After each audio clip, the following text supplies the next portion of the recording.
చెప్పు, మనము ఏ ఆర్మీని తీసుకొస్తున్నాము? నా చెప్పు,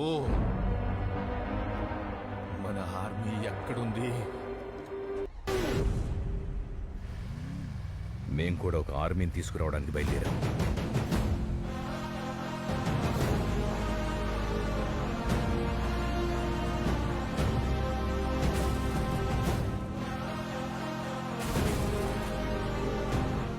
ఒక్క జీప్ తీసుకొని అందులో ఒకే ఒక సీట్ ఖాళీ పెట్టుకుని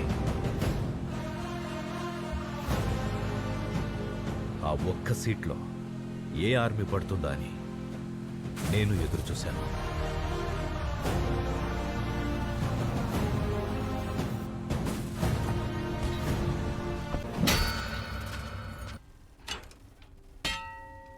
దేవా, మీ పేరేంటి సార్? దేవరత. ఏతగా బయటోడు కదా. ప్రిన్స్ తీసుకోరా. మనల్ని కాయమని కాటేరమ్మని బతిమాలుకుంటున్నాను.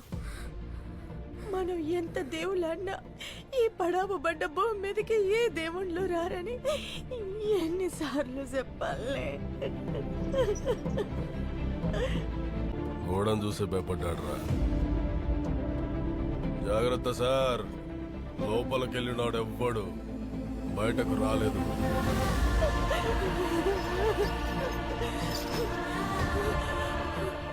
మళ్ళేం చెప్తున్నావే?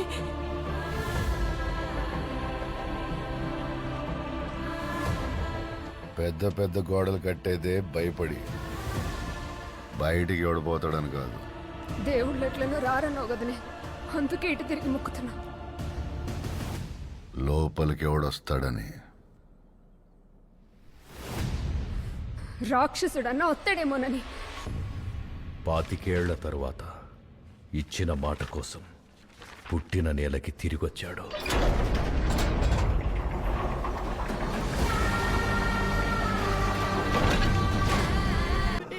కాటేరమ్మ రాలేదు కానీ బదులుగా కొడుకుని పంపించిందమ్మా.